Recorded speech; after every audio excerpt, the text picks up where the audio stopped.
Right now, it is a complete nightmare that Meghan Markle just walked in. And what kind of nightmare we are talking here about? Well, the nightmare she herself created. This is her own doing. If you take a look at this particular reporting, this is what they're saying. The Invictus Games promotion. Analysts highlight that while Prince Harry attempted to use daytime television appearances to generate buzz for the Invictus Games, the effort was overshadowed by negative news headlines. A central focus is the recent High Court ruling dismissing Prince Harry's privacy lawsuit against the publisher of the Daily Mail. Royal commentator note that the executive editor of the publisher, Paul Decray, I think this is how you say it, Decray, gave a forceful response to the outcome, which Prince Harry subsequently labeled a quote-unquote whitewash.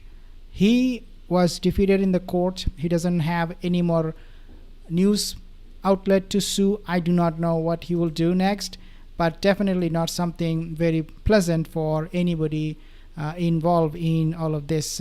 Definitely not for the king, the ailing king. So what else do we understand from these royal commentators? Well, they're saying they suggest that these events have created an embarrassing situation for Harry and have further complicated his relationship with King Charles and Prince William. Now, of course, they are being so naive.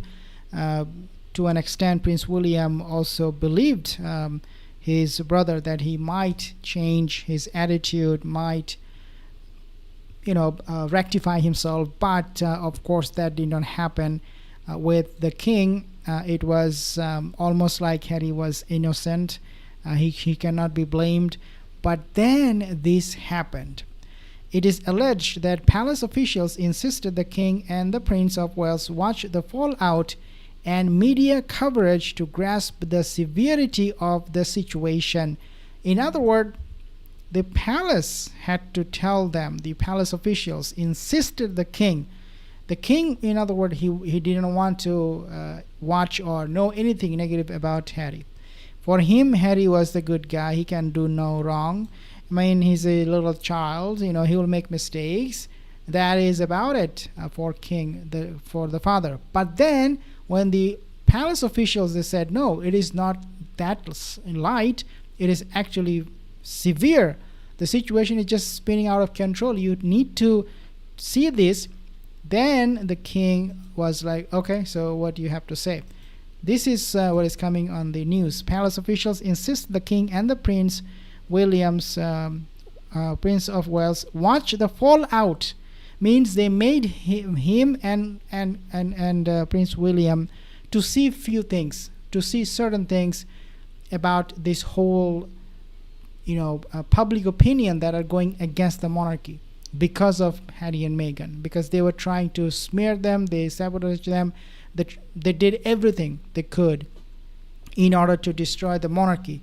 So they told these officials, to King and also William, watch the fallout, see what people are saying, because it is important. You may not care about what Harry is saying, but you must care about what people are saying, because they're here to serve the people of England. And media coverage, they also made them see the media coverage, the fallout that was happening in England and also in the States.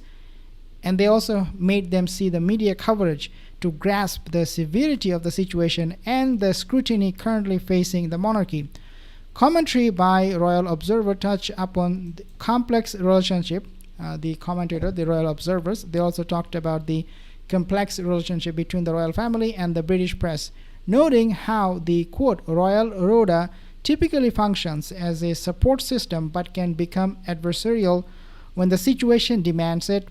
Overall, analysts present the argument that Harry's current legal and public relations difficulties have placed undue pressure on his family members, making it challenging for them to navigate their public duties while managing the ongoing fallout. This, in other words, drama is not welcome. It was not needed, never ever, but because of these duplicitous duos, I mean, it is just getting more and more intense, and instead of focusing on monarchy's duties, what should be done for the monarchy, for the people. They are actually focused more on what Meghan is saying, what Harry is saying. Take a listen at this very interesting commentary. Key, as you would say, doesn't it?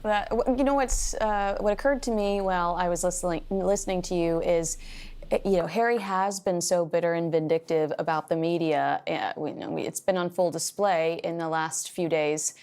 But guess who he's calling to come cover Invictus? Guess who he desperately needs standing outside of these events? He needs the media. I mean, don't bite the hand that feeds you, bro. Yeah. I mean, I don't know when people actually I mean, that is exactly so true.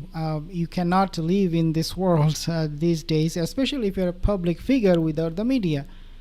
Instead of blaming them, work with them, try to fix the problem you have with them. If you go against them, they're going to publish it, and then people will know all the negative things about you. So the wise thing would be try to reconcile with the media too. As you're trying to reconcile with the family, with the king, try with the media first. See how it works. Also try your father-in-law, Thomas Markle Sr. See how things work. But no, he's not. He's very, very selective in the way he wants to reconcile. With whom he should be doing it, with whom he should not be. He doesn't understand anything. Be sick of him because we're not rooting for him in the same way we root for the Prince and Princess of Wales. Our interest in him is very morbid at this point. It's like watching a train wreck, watching a car crash. That you can't take your eyes on. Rubbernecking, yeah. You're just like, oh my gosh, what's going on? Exactly right, exactly But right. when it comes to what he's actually doing on a positive level, every hostile move he makes towards his family overshadows anything that he's doing that's contributing to society in a positive way. Yeah, 100%, definitely. And it has such a negative impact when you go against your family.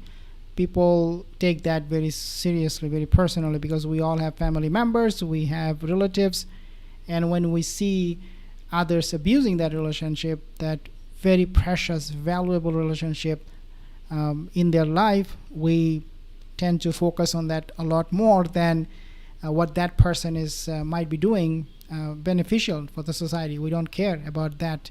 We care more about their relationship because we are all social human beings.